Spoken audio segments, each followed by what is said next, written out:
Okay. Good morning, everyone. My name is Sam Saad, and we are going to be talking about 1031 like-kind exchanges today. I'm excited. I do a number of exchanges, and I'm looking forward to showing you the basics so that you can explain them to your customers much better. I forgot to turn my light on here so you can see me. And then throughout this presentation, feel free to interrupt, unmute yourself and ask your questions. I've got the chat open so you can type into the chat if you have any thoughts or concerns about what's being said. Looking forward to an exchange with each of you. Oops. Put that on Do Not Disturb. Okay, so start off an agenda. We're gonna do a little intro, explain to you what I do, we'll talk about some terms. I'll walk you through the 1031 process, and then we'll talk about who the exchanger is, the qualified intermediary, and some of the tax issues. So now I'm an attorney, so we're going to start off with a disclaimer. I'm going to be talking to you about like-kind exchanges, but you have any specific legal questions, you need to consult with me or one of my associates here at the office. Just so you know who's speaking to you today, a little bit about my office. It was founded in 2007. We focus on small business owners, entrepreneurs, buyers, sellers, property managers, and realtors. We do have a full service litigation department, and we have offices throughout Southwest Florida. I have been an attorney now for 17 years, and I specialize in real estate law. I serve on the Legal Resources Committee at NABOR and the Residential Real Property Industry Liaison Committee at the Florida Bar. And I am a recovering politician, so you'll have to excuse any jokes. I try not to tell too many. But what are we going to talk about today? You know, what is a like-kind exchange? What is a starker exchange? What's a reverse exchange? And where does 1031 come from? Well, we're talking about the exchange of real property in a tax advantage situation. And the answer to the last question, where does 1031 come from? Well, that's Internal Revenue Code section 1031. And it is kind of the basis of everything that we do in the exchange. What does section 1031 say? No gain or loss shall be recognized on the exchange of real property held for productive use in a trade or business or for investment if such real property is exchanged solely for real property of a like kind, which of course is where like kind come from, which is to be held either for productive use in a trade or business or for investment. So this definition is where everything flows from. There's a lot in here, and really the rest of the presentation is unpacking this definition, this statute for you so that you know what to do throughout the exchange process. Now, to start off, let's talk about some specific terms that apply to like-kind exchanges. There's a number of them on the slides. I'm going to go through and highlight the most important ones, but you really want to make sure that you know all of them as you go through the process. So first off is the exchanger. That's the taxpayer who is seeking to defer capital gain, recapture, or other income tax by utilizing a 1031 exchange. So that's the customer. The exchanger or taxpayer is your customer who is buying or selling real estate for purposes of avoiding gain. They're going to sell one and buy another and not take control of any of the money. That's who the exchanger is. So what's a forward exchange? Well, the most common form of exchange transaction in which the exchange begins with the sale of relinquished property, which I will talk about more, to a buyer, and concludes with the purchase of replacement property, which we will talk about more, from a seller. So like-kind property is very important. It's any real property in the United States is like-kind property to any other property in the United States, as long as your intent is to hold the property for investment or productive use in a trade or business. So immediately, and we'll talk about this in much greater detail, your residence is not held as an investment or for productive use in a trade or business, so it can't be party to an exchange. But any other piece of real estate that you choose to buy or sell or flip can be. Okay. So qualified intermediary, this is another very important term. This is the person or entity that facilitates the exchange. So this person is usually me. I'm the guy that receives the money from the sale of the relinquished property, holds it for the purchase of the replacement property. And you can see here, we talk about relinquished and replacement property on this page. The old property that's being divested or sold by the exchangor is the relinquished, and the replacement property is the new property acquired or purchased by the exchanger. So what is the exchange period?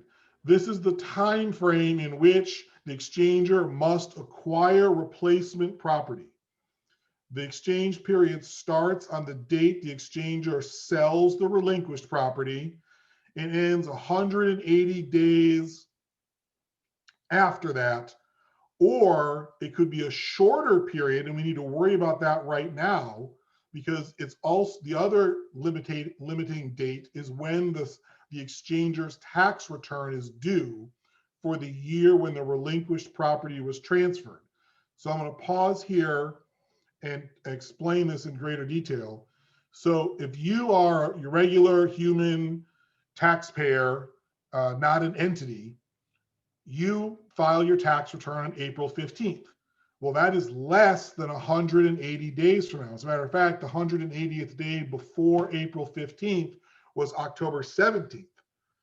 So if you wanted to do an exchange now, say you had a seller exchanger that had a big gain, they wanted to lock it in with a new property in this hot market, and they wanted to sell this year, well, they would only have until April 15th when their tax return is due, which is less than 180 days, to get to buy and close on their replacement property. So that can be, it's a very important deadline that you need to be aware of. So when you hear people talk about an exchange and they say, yeah, I have 180 days to find new property, to buy new property. Well, that's not entirely correct at this time of year, unless of course you do an extension of your tax return, in which case you pay fees and things like that, but you can extend to get the full 180 days to close on your replacement property. I'm going to pause right here on this. Does anybody have any questions so far? You can chat or unmute yourself. Okay, not seeing any. We're going to keep moving. The identification period is another very important time period in the exchange process. When you sell your relinquished property, you only have 45 days to find and identify up to 3, and we'll talk about this in more detail. It can be unlimited in certain circumstances, new properties that you might want to buy, which you're going to close on within 180 days. So there's 2 time frames that you have to be very conscious of in the exchange process. 45 days from the sale of the relinquished property to identify new property, and 180 days from that same sale date to close on the replacement property. Okay. Moving right along. So these are some of the tax terms that you need to be familiar with. They are not as important to the exchange process. And of course, I am not a CPA, and I don't think any of you or most are CPAs. So you're not going to want to get into a bunch of tax considerations with these folks. What you need to understand is you're avoiding gain on sale. And just because somebody paid, $1 million for a piece of property 10 years ago, if they depreciate it for 10 years, that's not their basis in the property. And that basis is how we determine gains. So you have to be very, very careful when you're talking about recapture of depreciation. Because remember, when you depreciate property, It's just a loan from the government. It's not an actual tax write-off. So you be very careful about that. Okay. So the things that we're trying to avoid, the number one thing is boot. That is cash money out of the exchange that is taxable. So we try very hard to avoid boot. And then again, we have a few other definitions for reverse exchanges, the exchange accommodation title holder, the improvement exchange, and the reverse exchange. The one thing I do want to highlight is the constructive receipt issue. Oh, Joni, that is not correct. Sorry to interrupt her, but Joni just put a chat up. No, Joni, it's 180 days is the outside period. It's 45 days to identify from the date of the sale of the relinquished property. And it's 180 days from the date of sale of the relinquished property to close on the replacement property. So it's not 225 days. Be very careful about that. All right, constructive receipt is when the exchanger receives the money from the exchange, even if it's not in their bank account. And that's bad. That's a busted exchange and taxes will be owed. So if you be very careful about constructive receipt of the money. And essentially, the exchanger can't touch it, can't use it, can't borrow it, can't do anything with it. Okay, now let's talk about the rules of the exchange. There are 7 rules, basic rules that must be followed at all times in the exchange process.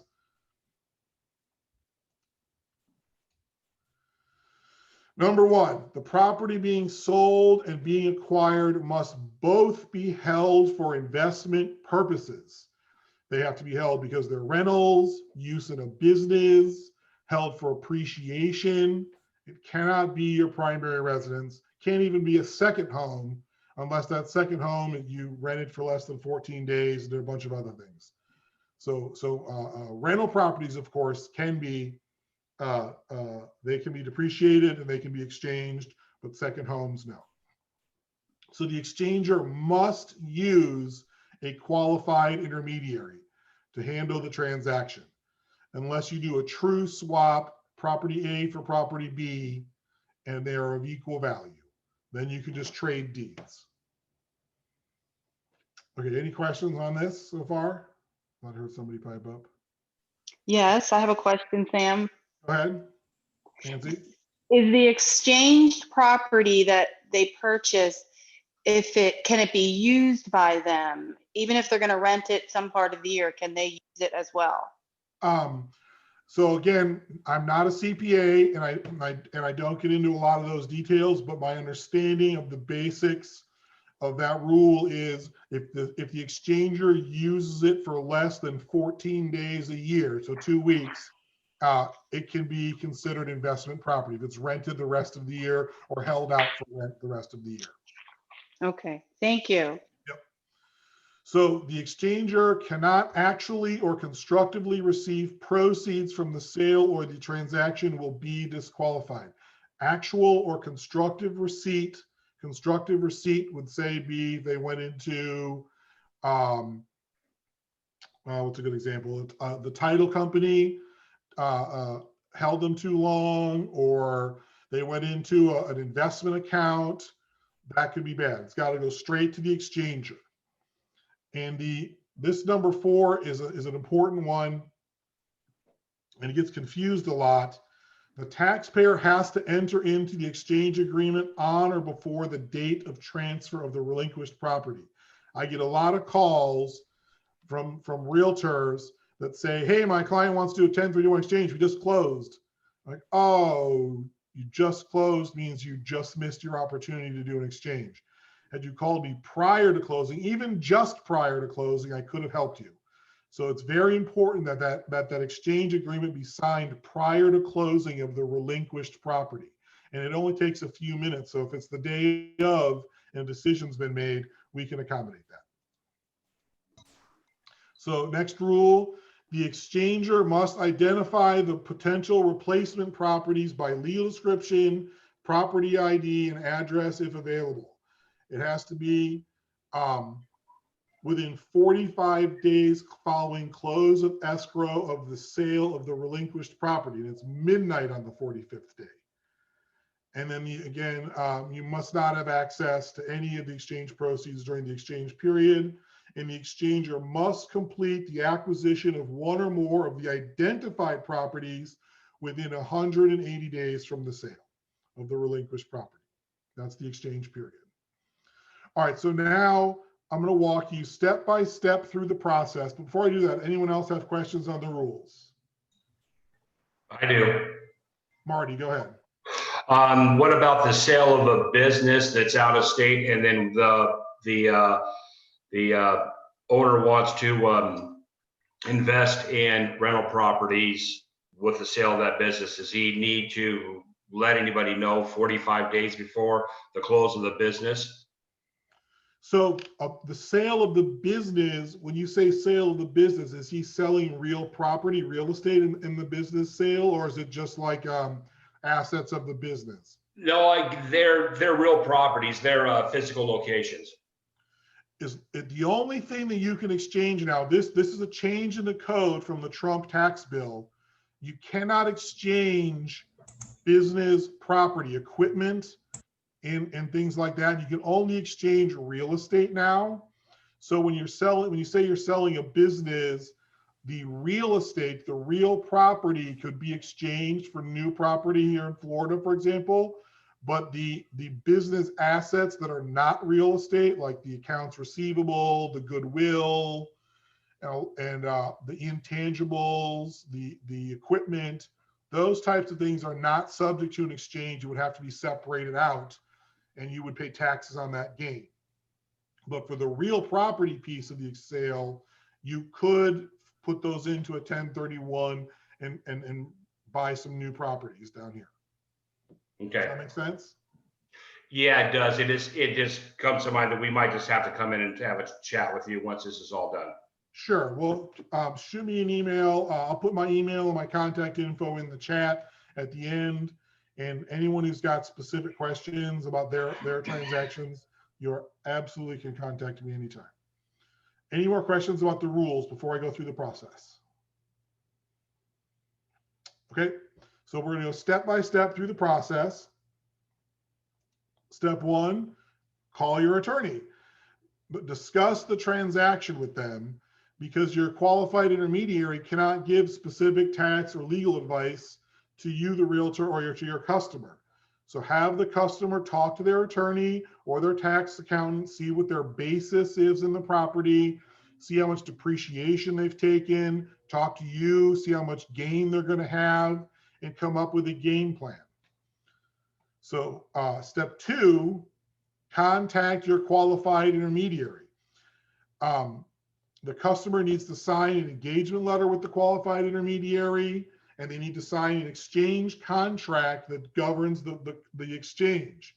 And see here in bold, before you close on the sale of the relinquished property, call the 1031 intermediary, get that set up.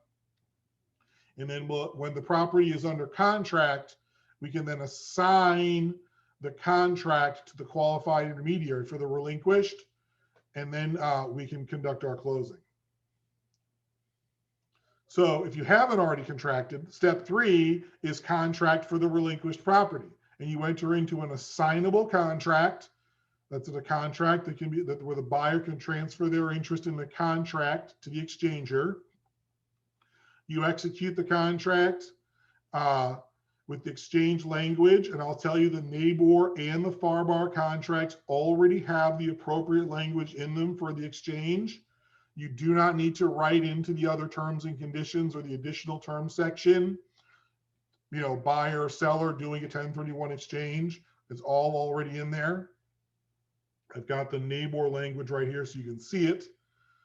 If either party intends to treat this transaction as a tax-deferred exchange under Internal Revenue Code Section 1031, the other party shall cooperate in accomplishing the exchange, consent to the assignment, and provided there's no additional cost to the exchanger is not released from liability under this contract. So all the language you need is already in the contract.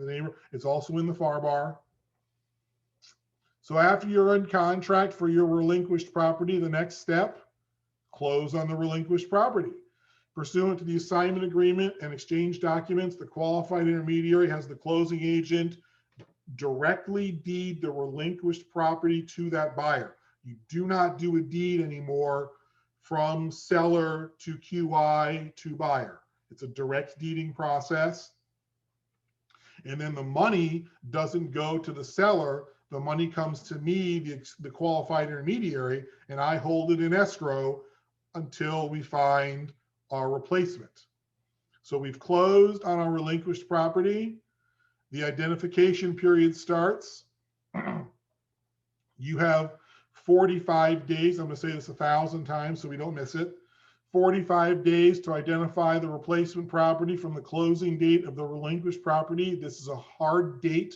There are no extensions. There are no circumstances. Although under COVID, I got to say this, I have to add this for COVID. Under COVID, the IRS did extend the 1031 deadlines. If you want specific dates on that, email me separately and I'll get them for you. Also, the 180-day exchange period commences, and it ends when the tax return is due or on the 180th day. And again, normally there would be no extensions. And I've said this before as well, there are substantial restrictions on the exchanger's access to the proceeds. You may not have actual or constructive receipt, and retention of the funds by the escrow agent may be deemed constructive receipt and bust the exchange. So that escrow agent wants to get that money into the QI as quickly as possible to save your exchange. So now we go in and we identify the properties. There are 3 methods for identification allowed under the rules that are typical: the 3 property, the 200% rule, and the 95% rule. I'm going to cover the 3 property rule and the 200% rule because they are used the most. And I'm going to recommend that you not use the 95% rule because of some legal challenges. So when you identify property, it is very important that you identify property by the address, the legal description, the PID number. You don't want to be unclear as to the property identification because that could bust the exchange. So let's start talking about the 3 property rule. This rule is very simple.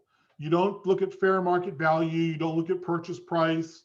You just identify up to 3 United States-based pieces of real property. It doesn't matter how much they're worth. You put those on the identification form. You send that to your qualified intermediary, and you've complied with that rule. This is what 99% of exchangers do. Very simple. Next up is the 200% rule. And it basically says that any number of properties, as long as their aggregate fair market value as of the end of the identification period does not exceed 200% of the aggregate fair market value of the relinquished properties, then you can identify as many properties as you want. So if you have $1 million property that you sold up north and you want to come down here and buy a bunch of duplexes, you can buy 4, 5, 6 duplexes for the 2 million. You just identify all of them, and then you can close on any number of them. So as long as the sum of the market value of all of them does not exceed twice the value of the relinquished property.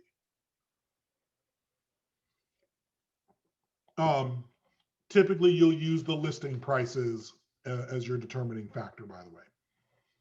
Okay, the 95% rule says that any replacement property identified before the end of the exchange period and received before the end of the exchange period, but only if the taxpayer received before the end of the exchange period identified replacement property, the fair market value, which is at least 95% of the aggregate fair market value of all identified replacement property. So what this rule says is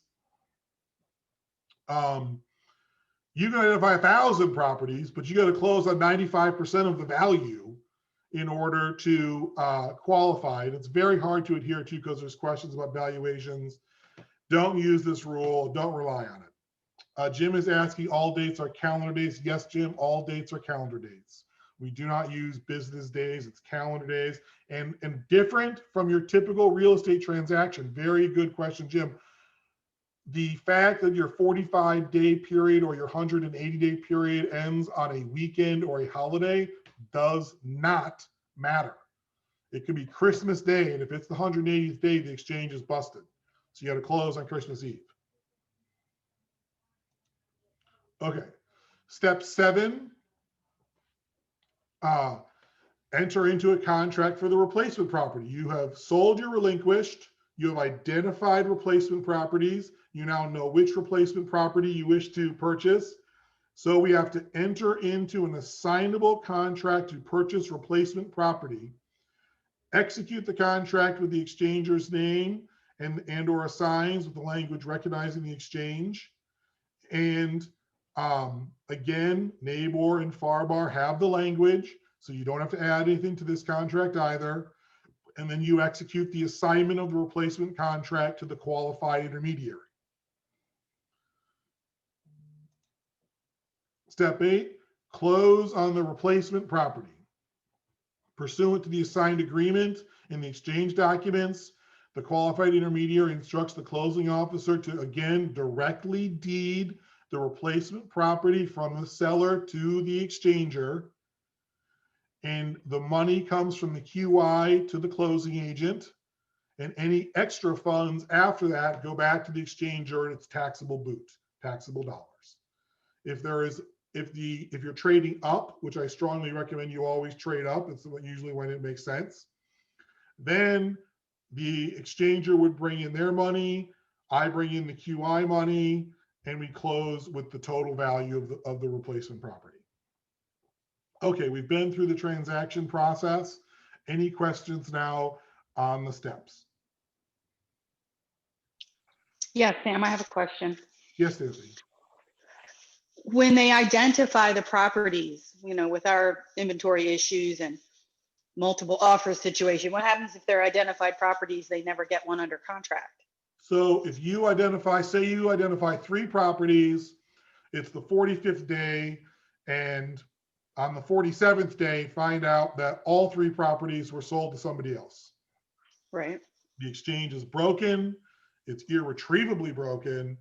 The seller gets their money from the exchange and they pay taxes. Oh, Yep. There's no this is extension. a tough time. Yeah. I got to say that's a very good point, Nancy. With the crazy market now, I would, if you want to identify properties that you're negotiating, get them under contract as quickly as possible. If you're trying to save an exchange, again, there's no flexibility in the dates. Wow. So if you got a couple of properties on that you're chasing, and you're in the 45-day period, don't wait. Get on those properties, get those negotiated, get one under contract as quickly as possible. Gotcha. Thank you. And then Joanne is asking, does all the exchange funds need to all go just to down payment, or can some be used for closing cost? So Joanne, when the closing statement comes out, it'll have your purchase price and your prorations and your contributions. The $1031 will be right in there, and they just get mixed in with the closing costs and everything else. Typically the down payment, it can come from the QI's funds and go into escrow at the title company, but typically the exchanger who's buying the replacement property will write a check for the down payment and the initial earnest escrow. I mean, not the down payment, and the remainder of the funds would then come in from the exchange. So hopefully that makes sense. Okay, let's talk about a little bit about who is the exchanger, the taxpayer. This is your customer. This is who you're dealing with. They're the person that you're going to bring to me for the QI services. This is the taxpayer who sells the relinquished property and who must be the taxpayer buying the replacement property. I've got a couple of examples here. If husband and wife sell investment property, husband and wife must buy the replacement property. If only the husband is on the oops, that's what say relinquished. If only the husband is on the relinquished property, but the wife wants to be entitled to the replacement property, then we need to add the wife to the relinquished property prior to the exchange. So that's an example. If the property is held by an LLC, for example, that's a partnership. Then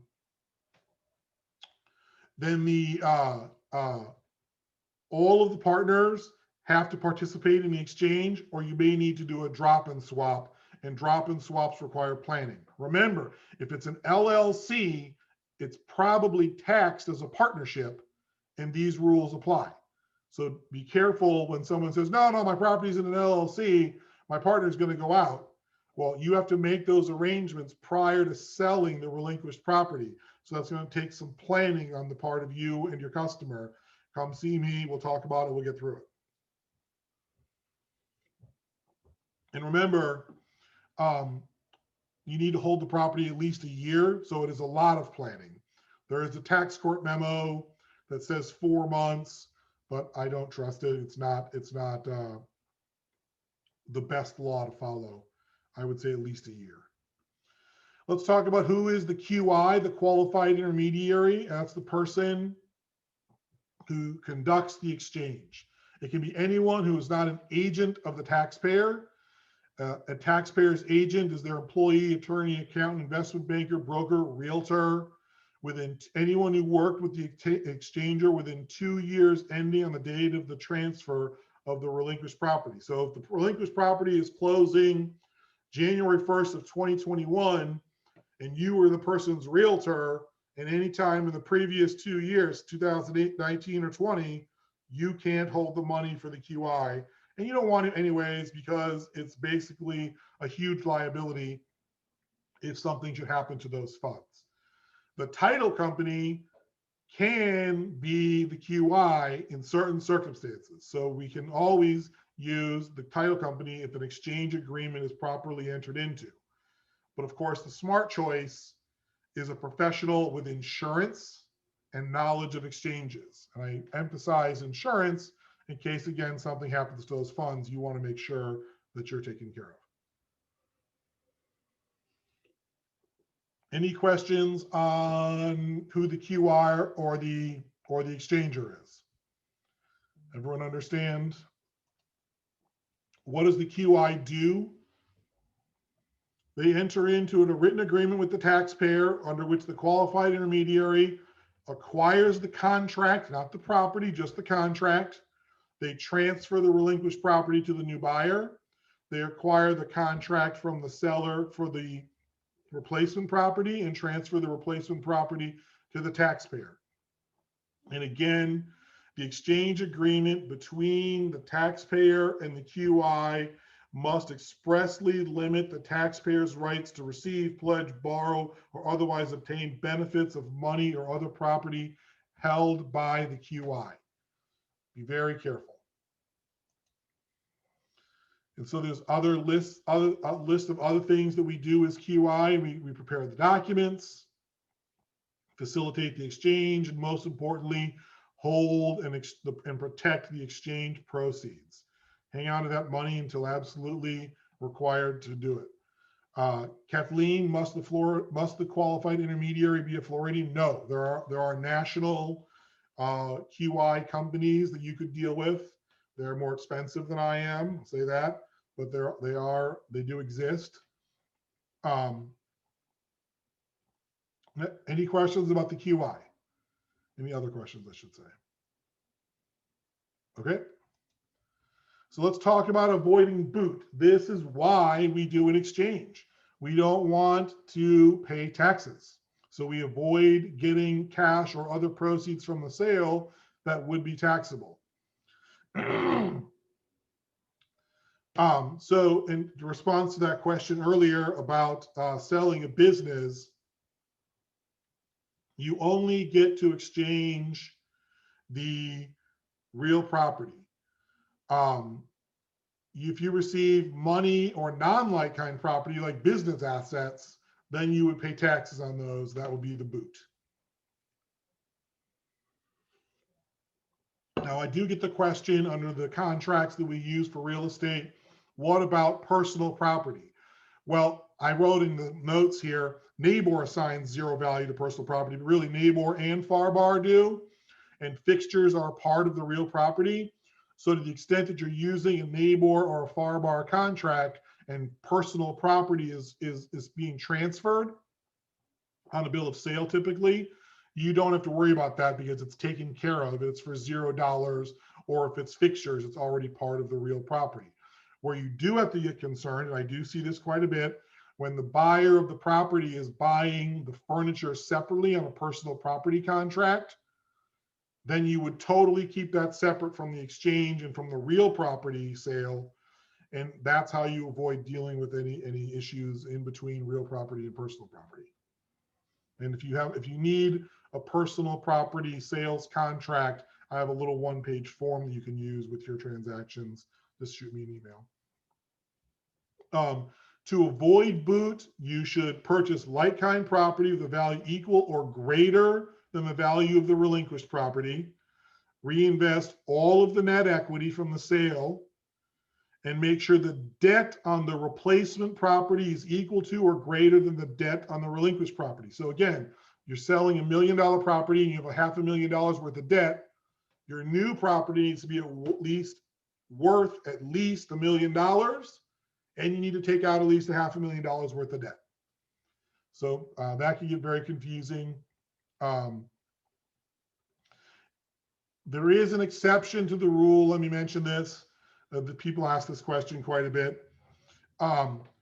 If you bring in cash to the exchange to replace the debt, you can do that.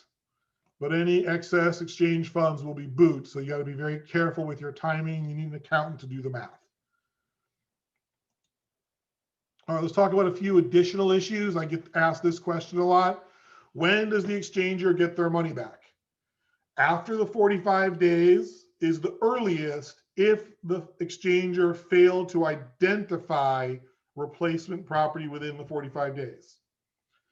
If the exchanger identifies any property, then we have to hold it for the 180 days. If the exchanger has identified, say, one property and already bought that property during the 45 days, then they would get their money back right away at the end of the exchange period, or at the close of the sale of the replacement property. I have two examples here. If you identified 3 properties and only closed on 2 of them, I would have to hold the remainder of your exchange funds until the 181st day. Okay. What do you do when you're selling to a related party? The short answer is there's a 2-year period where you have to hold the property. It's the simplest way to think of it. You buy from a relative, you sell to a relative, everybody holds their property for 2 years, or the sale or the exchange can be busted. That's the short answer. It gets a little bit more nuanced than that, but for the basics today, just plan on a 2-year hold if in a related party transaction. So when you sell the ultimate sale and you're done with real estate, you're paying taxes. Depreciation is only a loan from the government. There will be capital gains tax at 15%, and depreciation recapture is typically at 25%. So with that, does anybody have any questions? Because we are almost done. Questions on the exchange process? Anyone? Come on, there must be somebody out there. I got one. Can you hear me? Yes. Did you talk? I got in about 5 minutes late here, Sam. Did you talk about a reverse 1031 where you buy the property ahead of time? I did not specifically discuss that, but you can complete a reverse exchange where you buy the replacement property first. This is a very complicated transaction. I do handle them. They are very expensive because you pay doc stamps and intangibles tax a couple of times in the process to make it legit. You also enter into a lease and a mortgage. So it gets a little hairy, but you can do a reverse or starker exchange, they're called. If you Google it, starker exchange or reverse exchange. And what happens is we buy the replacement property in an exchange accommodation title holder, which is a big fancy word for an LLC. That LLC holds title to the replacement property while the relinquished property is being sold.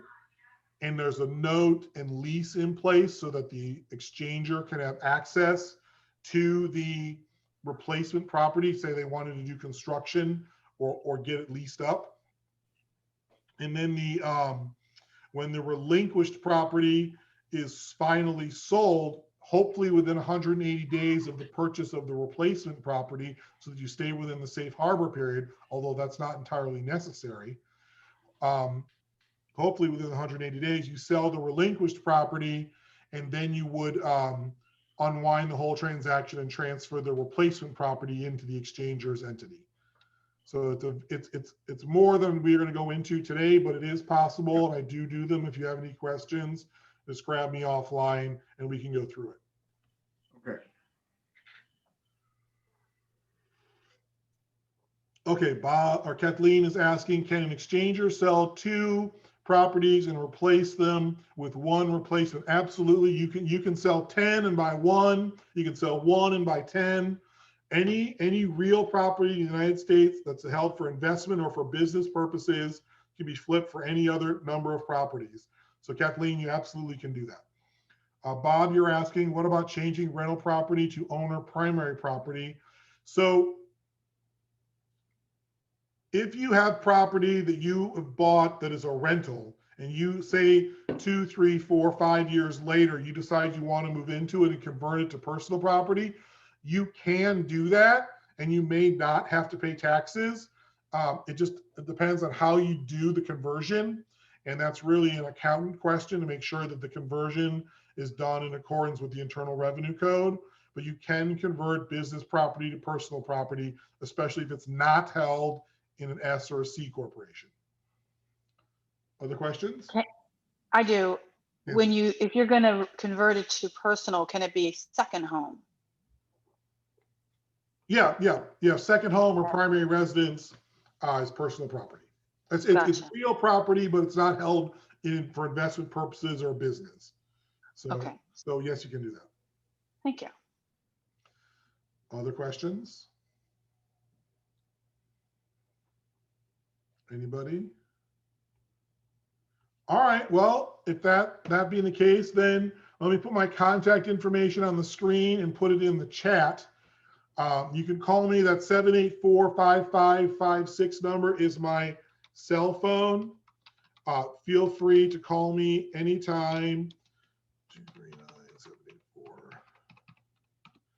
239-784.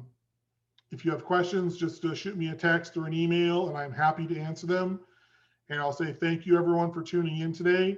And if you want copies of the slides, also just email me, and I will shoot you over the slide presentation as well. And with that, I'm going to end the share and say thank you all one more time. Thank you. And I will be Thanks, Sam. around if you need me. Bye. Thank you, Sam.